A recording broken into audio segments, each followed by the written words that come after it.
Hi, this is Rasika Selvraj. Today I am going to present about ARM microprocessor and ARM based microcontroller. So first we are going to see about ARM7 TDMI. This is an Carlo N ARM core for applications in some digital mobile phones. And coming to TDMI, where this T it stands for thumb. It is a 16-bit compressed instruction bit, and this D it stands for debug. It is used for some debugging purpose in ARM7, and this M which stands for multiplier. This is used to perform some multiplication operations, and this I which stands for embedded ICE. This ICE is nothing but in-circuit emulator. This is a hardware device which is used to debug the software embedded system. And this ARM7 TDMI, it is a one-human architecture. This one-human architecture which consists of program and data, it has been merged into a single memory. Like this one-human architecture, it consists of CPU.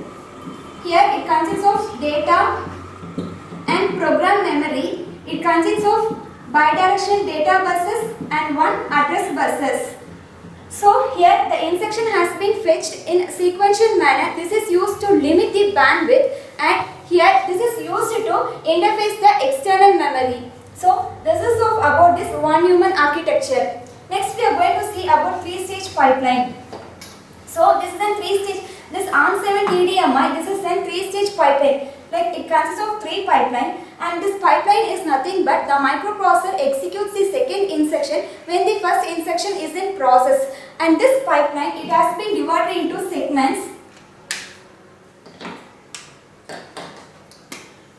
Like it has been divided into segments, and the result of this first segment, it has been given to the second segment, and it fetches the instruction from this preceding segment for the next instruction execution. So this is about the pipeline. Next we are going to see about ARM7 TDMI block diagram. So it consists of an ICE breaker, core, tap controller, bus splitter as well as some scan chains. First coming to this ICE breaker. This is in-circuit emulator, and this is a hardware device which is used to debug a software of an embedded system. It consists of set of registers as well as some comparators. And this is ARM7 TDMI CPU core bus which consists of an hardware support for the debugging purpose. And this tap control, this is used to control this scan chain signals which has been interfaced with a serial interface. Next coming to bus splitter, this is used to split data bus as well as some address bus. Next, here we are going to see about this scan chain 0. This is used for testing this ARM7 TDMI CPU code. And this scan chain which consists of data buses D31 is to 0, and it also consists of control buses. So this data buses, it passes from 31 through 0, and this data buses, it has been followed by a control bus. Like this control buses, it passes from 0 through 31. So this is all about scan chain 0. Next about scan chain 1. This scan chain 1, it also consists of data buses from 31 is to 0 which passes from 0 through 31, and it also consists of breakpoint, where this breakpoint it has been followed by this data buses. Next is scan chain 2. This scan chain, this is used to access this in-circuit emulator breaker. So next this bus splitter, this is used to split the data signals as well as the address signals. So this is all about this scan chain and ICE breaker, core, tap control as well as this bus splitter. Next here in ICE, we are going to this connection has been given to range out, where this range out it consists of an address data and control signals, and and it also consists of a range out one signal. This also consists of address signals, data signal as well as control signal, and it also consists of some registers. Next is xn1, xn0. This allows the breakpoint to have some external conditions in this ICE breaker. Next is NOPC. This is not opcode fetch. If you are going to give a low signal, then it fetches the instruction from the processor. If you are going to give a high signal, then it is going to fetch the data from the processor. Next, NRW. This is not read write. So in this, if you are going to provide a low signal, then read operation will take place, and if you are going to provide a high signal, then write operation will take place. Next is mask. This is a memory access size. So if the input is like 0, 1, then it acts like a word, and if the input is 1, 0, then it acts like a half word. If the input is 0, 0, then it acts like a byte. If the input is 1, 1, then it acts like a reserve. So this is of the process of memory access size. Next, coming to NTrans. This is not translation, where the processor it takes place in a user mode. Next is NMREQ. This is nothing but not memory request. This has been varied in both the phase, like phase 1 as well as the phase 2, that is in positive as well as in negative. Next is A31:0. This is an address bus. This is a unidirectional bus which is used to fetch the address from the processor to the memory. And this is data bus. D31:0. This is a data bus. This is a bidirectional bus which fetches the instruction as well as the data between the processor and the memory. This is the input bus. Here we are going to fetch the instruction from the external memory to this processor. This is a unidirectional data bus. Next, D-out. This is also an unidirectional data bus where we are going to fetch the instruction, that is data, from this processor to the external memory. So this is all about D-out. By using this bus splitter, we are going to split this address bus as well as the data bus. Next, we are going to see connections in tap controller. So this is TCK. TCK is a test clock. Here we are going to provide the clock signal to this tap controller. Next is TMS. This is test mode select. Here this TMS is used to select the mode of operation that the processor needs to execute. This is NTRST, not test reset. So this processor starts reset from a known address. TDI. This is a test data input. Here we are going to feed the data as an input to this tap controller. This is TDO. This is test data output. Here we are going to provide the data from this tap controller to some external devices. Next is TAPSM. This is tap controller state machine. It reflects the current status of this tap controller. Next is IR. IR is nothing but it is an instruction register. So it reflects the instruction which has been present in this tap controller. Next is SCREG. This is nothing but scan chain register. This reflects the ID number which has been present in this tap controller. And from code, it has been given to many other signals. So this is of about the block diagram of ARM7 TDMI processor. Next is we are going to see ARM7 TDMI code diagram. It consists of an address register, address incrementer, register bank, multiplier, parallel shifter, ALU, write data register, read data register, scan control, instruction decoder and control logic. So first ALU. ALU is nothing but arithmetic and logic unit. It performs some arithmetic operations like addition and subtraction. For example, if it is going to perform addition operation, for that we have a command like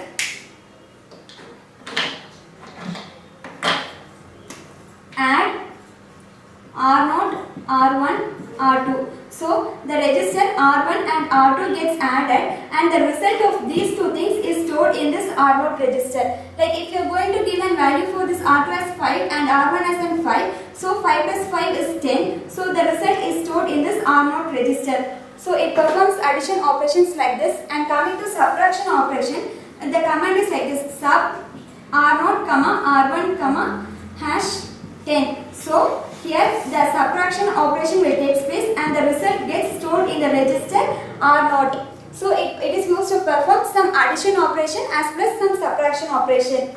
And coming to parallel shifter, this is one of the function unit which is used to perform in this ARM7 TDMI, and this provides 5 shift like logical shift left, logical shift right,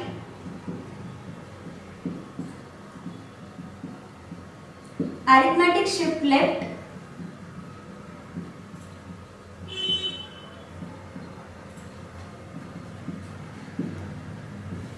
rotate right, rotate right extended.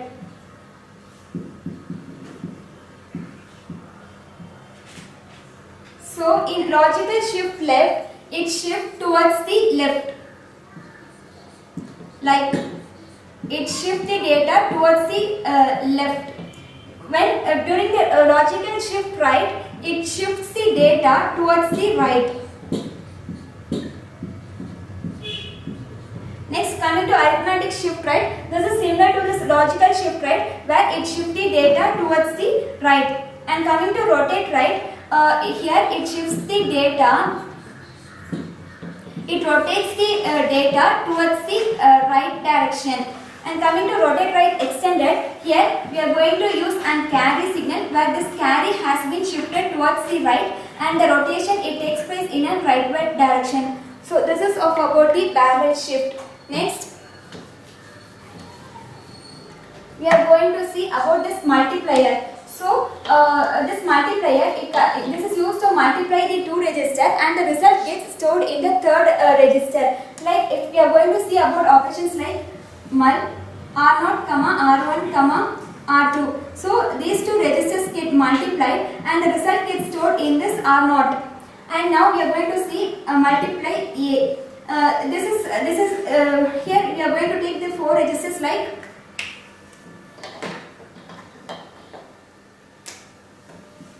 R0, R1, R2, R3, where here R1 and R2 get multiplied and it has been added with the register R3. So this A, it belongs to an addition. What is meant by register? Register, it's like a flip-flop. It is used to store n bit of information. And this is where the result it gets stored in a register R0. And coming to multiple S, where here we are going to take the three registers like R0, R1 and R2. Here these two gets multiplied and the result gets stored in this R0 register, and this S is nothing but it is a set bit which is used to set the N flag, that is negative flag, as well as Z, that is 0 flag. So next we are going to see about this register bank. It consists of 15 register bank, that is from R0 to R1, R2, R1, R2, R3 up to R15. This R13, it is nothing but it is a stack pointer, and this R14, it is an index register. This R15, it is a program counter. So this register bank, it consists of 31 cross 32 bit register, and it also consists of some 6 status register. Next is address incrementer. This is used to increment the address from it gets incremented by 1 by 1. And this is address register. This address register, this is used to load the address in this register. So for this we are going to use the command like LDR, RD equal to some label. So these LDR, RD, it is a pseudo instruction which has been used to store 32-bit instruction in this address register. And next is write data register and read data register. If we are going to give the signal as a high, then it performs the write data register, and if you have given the signal as a low, then read data operation takes place. And this write data register, it has been given with NE N out, that is not enable output. This is used to control the drive signals during this write cycle. And next is NE-NIN. NE-NIN is not enabled input. This is used to drive the signal to a low level during this write operation. And this is data bus DBE. This is data bus enable, which has been given as an input to this write data register in order to enable the data buses. This is D3110. This is a data bus. This is a bidirectional bus which is used to fetch the instruction between the processor as well as the memory. Next is ALE. This ALE is an address latch enable. This is used to control the latch signal which has been present in the addressing mode. This is ABE, address bus enable, which is used to enable the address buses in this address register. Next is address signal. This is an unidirectional bus which is used to fetch the address from the processor to this external memory. Next is scan control. The scan control which consists of scan chain 0, scan chain 1 and scan chain 2, which performs some access operation of ICE and debug operations. And next is instruction decoder and control logic. This is used to perform some instructions like instructions, and this has been converted to an signals like debug request, breakpoint, debug, acknowledgement, external clock cycle, not execute, synchronous interrupt, byte latch, address pipeline enable, memory clock, not wait, not read and write, memory access size, not interrupt request, not fast interrupt request, not reset, not abort, not translation, not memory request, not opcode, sequential, lock, not coprocessor input, coprocessor absent, coprocessor busy, non-memory access, and test bus enabled, T-bit and high. So this instruction decoder and control logic has been given with all this, has been provided with all these signals. So this is all about ARM7 TDMI code diagram.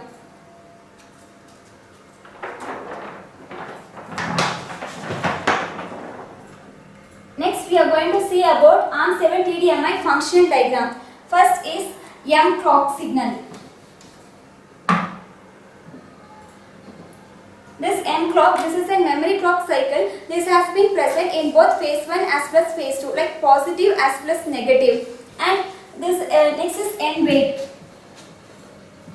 This is not wait. This not wait. This is a signal which will be usually at high signal, and this signal should be driven low during this non-wait cycle. Next is ECLK. This is external clock signal. Here we are going to provide the clock signal from this ARM7 TDMI to the external devices. Next is NIRQ. This is not interrupt request. So here these signals should be synchronized and asynchronized depending upon this synchronous interrupt. Next is NFIQ. So this is not fast interrupt request. This signal should be given low, and this signal should be also synchronized and asynchronized depending upon this synchronous interrupt.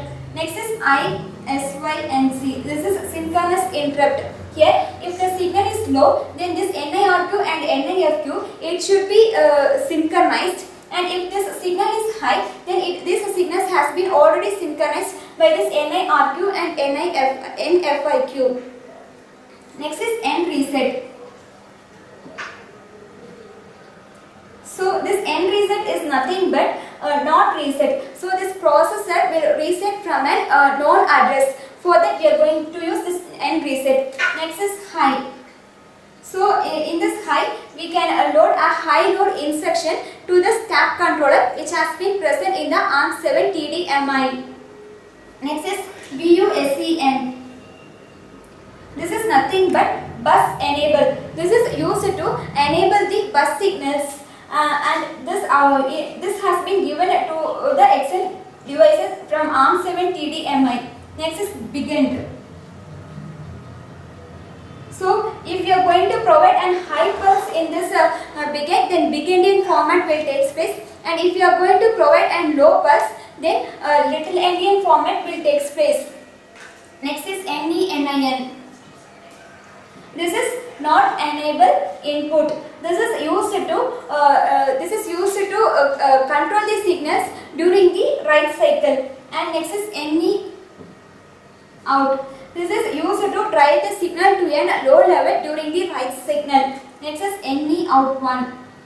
This is also similar to this NE out, that is not enable output, which is used to drive the signal to a low level during the write signal. Next is ABE. ABE is nothing but address bus enable, which is used to enable the address bus from some external devices to this ARM7 TDMI. Next is APE. This is address pipeline enable. So once if you are going to give an high signal, here the pipeline gets invoked, and if you are going to give a low signal, then it passes to the actual cycle from a normal cycle. Next is ALE. ALE is nothing but address latch enable. This address latch enable, here the latch signals has been controlled in this addressing mode. Next is DBE. This is data bus enable. This is used to enable the data buses in ARM7 TDMI. Next is TPE. This is test bus enable. This is used to enable the test buses from external devices to ARM7 TDMI. Next is bus DIS. This is bus disable. So once if you are going to give a low signal in this buses, then data signals gets invoked, where this D input it gets ignored, and this data output, where the output gets stored in this D output. So once if you are going to provide a high signal in this bus disable, then the data signal it gets ignored, and the instruction gets fetched in this input, and the output has been stored in this D output. That is, the output has been sent to this data output signal. And next is ECAP CLK. This is nothing but external capture clock. This is used to provide some inverting tri-state for this ARM7 TDMI. Next is VDD. VDD is nothing but it is a power supply. Through this pin we can give the power signal to this ARM7 TDMI. Next is VSS. This is a ground pin. So by using this VSS we can ground this ARM7 TDMI. Next is DBGRQ. This is a debug request. So here we are going to give the request for debugging purpose in this ARM7 TDMI. Next is breakpoint.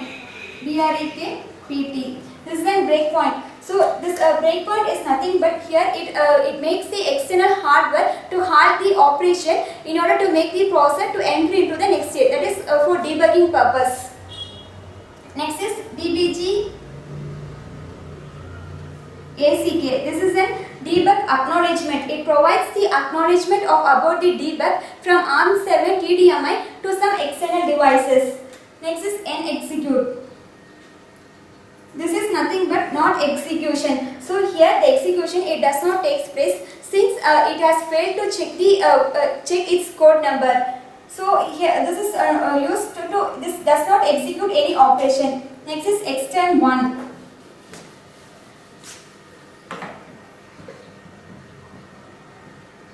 This extend 1, this allows the breakpoint to have some conditions of about this extend signal, and this next is extend 0. This extend 0 it is also similar to this extend 1, which allows the breakpoint to have some conditions of about this extend signal. Next is DBGEN. This is debug enable. This is used to enable the debug signal which has been present in this ARM7 TDMI. Next is range out 0. So this range out 0 it consists of an address signal, data signal as well as control signal. Next is range out 1. So this range out 1 this also consists of data signal, control signal as well as address signal, and it also consists of some registers. Next is DBGRQ 1. This is used to provide the request of about debug from this ARM7 TDMI to some external devices. Next is COMMRS.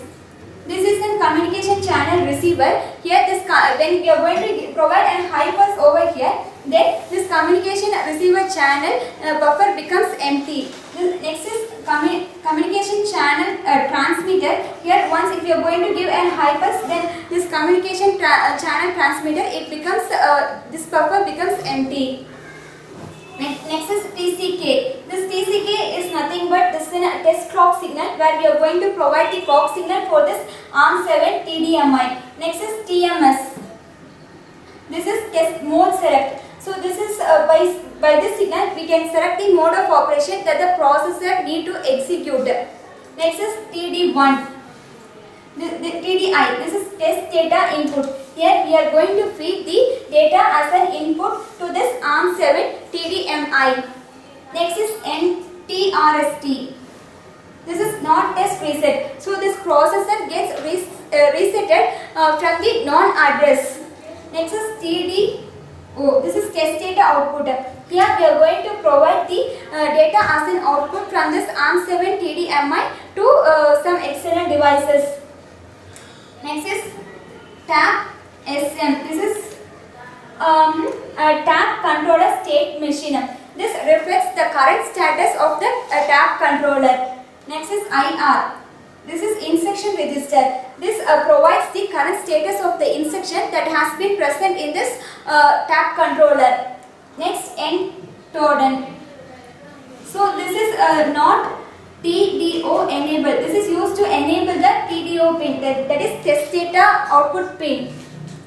Next, TCK1.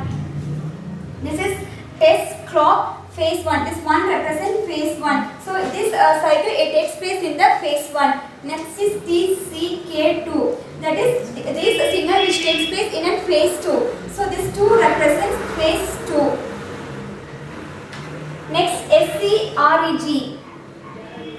So this is scan chain register. This is used to reflect the ID number which has been present in the TAP controller. Next is this is NM 4:0. This is not memory, which is used to enable the memory cycle which has been present in this ARM7 TDMI. Next is T-bit.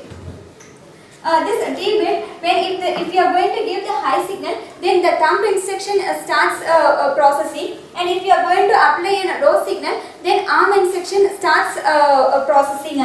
Next, A310. This is an address bus, that is it is an unidirectional bus which is used to transfer the address signal to the pin. And key out. This is a data output which fetches the instruction from a processor to the memory. Next is data.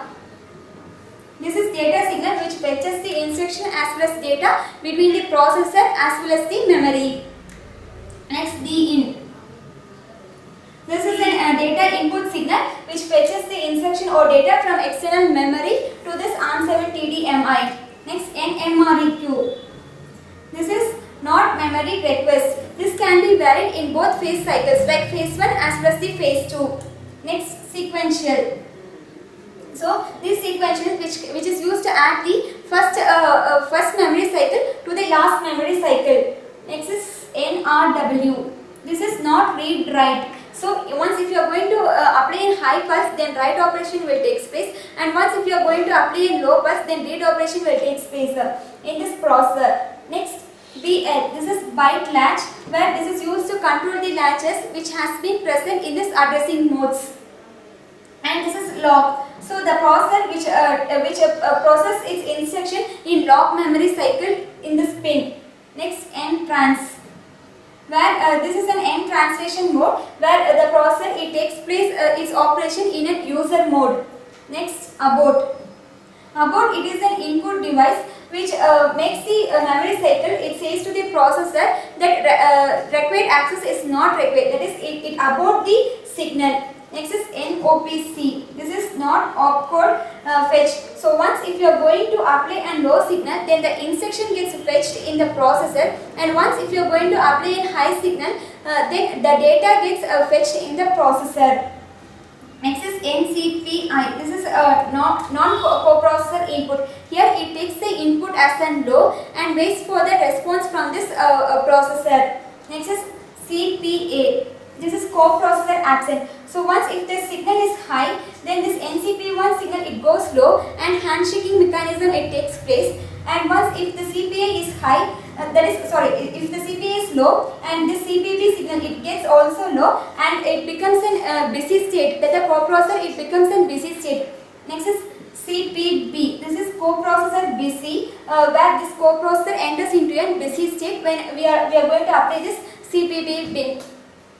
So from TCK to SCRG, it acts like a boundary scan, and this NM to T bit, it acts for, this is used for some processing mode, and from A address pin to to this byte latch, it acts like a memory interface, and this entrance and abort, it acts like a memory management interface, and from NOPC, that is not opcode fetch to coprocessor busy, it acts like it is used for some coprocessor interface, and this memory clock to external clock, this all acts like a clock signal, and from NIRQ to asynchronous, that is synchronous interrupt, it acts like an interrupt signal, and from N-reset, that is not recent, to external capture clock, it acts, this is mainly used for some bus control signals, and this VDD and VSS, it is in power signals, and this breakpoint to communication channel transmitter, this is used for some debugging purpose.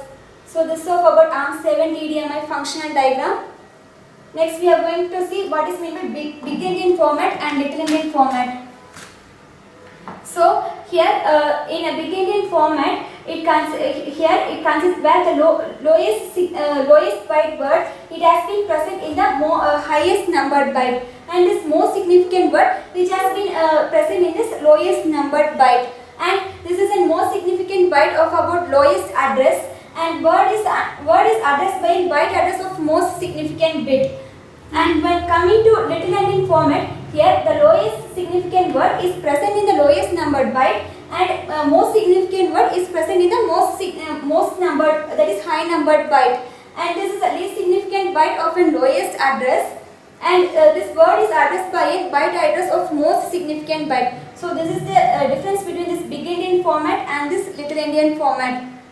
And coming to register, here this ARM7 TDMI, it consists of 37 register, like 32 it is used for general purpose register, and 32 it is used for bit register, and it consists of 6 status register. Here we are going to differentiate the registers in thumb state and plus the arm state. So in thumb state, it consists of where the registers are not from R7, it is identical to this arm state, and the stack pointer which is present in this thumb state, it is similar, this is identical to this register 13 in an arm state, and the link register which has been present in this thumb state is identical to the register 14 of this arm state. The program counter in the thumb state is also identical to the program counter in this arm state, and the CPSR and SPSR, this is a current program status register and saved program status register is also identical to this arm state, and the register from R8 to R12 in the thumb state, it is not in registers in the thumb state, and once if you are going to pass this data in this register, it transfers from low level registers to the high level registers, and we can also move the data, that is from high level registers to low level registers, by using a command called move. By using this move command, we can move the instructions. And we can also compare the instructions from this high level registers to the low level registers by using the compare command CMP. And we can also perform the addition operations in this high level registers as well as low level registers by using a command called add. So from R0 to R7, it acts like a low level registers, and from R8 to R15, it acts like a high level registers. So this is all about registers. Next is program status register. So this program status register, it holds the information of about most recently performed, and it also perform an arithmetic and logic operations, and it is used for enabling and disabling of an interrupt, and it sets the processor operation mode. So this here we are going to classify this program status register as condition flags, reserved, and control bits. So it consists of an NZCB, where this B is an overflow flag, C is a carry or borrow flag, Z is a zero flag, and N is a negative flag. So these this condition code flags which perform the arithmetic and logic operations, and here we are going to test this flag in order to see whether the instruction needs to be executed or not. Next is reserved flag. So this reserved flag, it has been reserved for some future purposes. Next, this is mode flag from M0, M1, M2, M3, M4. All these belongs to a mode bits. This is used to set in which mode that the processor starts its operation. Next is T flag. This is a state bit. if we are going to provide a high signal, then the thumb state gets started. If you are going to give the low signal, then arm state gets started.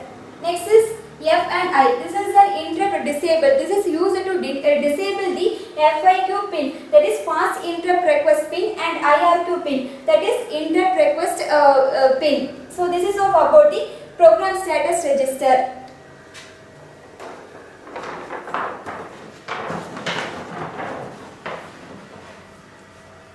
Next, we are going to see about the memory interface. This memory interface, it consists of a 32-bit address bus,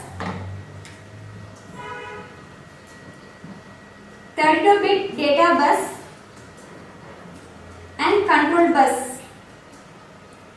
So this address bus, this is used to say that in which location that the data has to be stored. This 32-bit data bus, it is used to fetch the instruction as well as the data. And this control bus, this is used to say the size of the data which has to be presented in the memory. So here I have taken as an example for not memory request and sequential byte.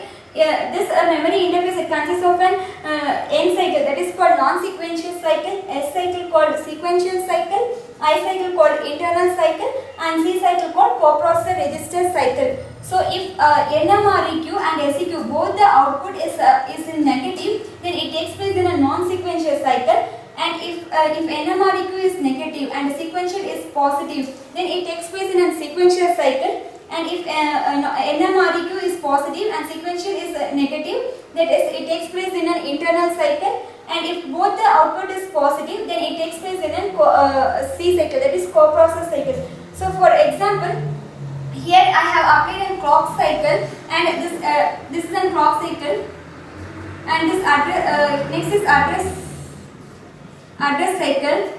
So it is like this, address pin and data cycle, it takes place in this way.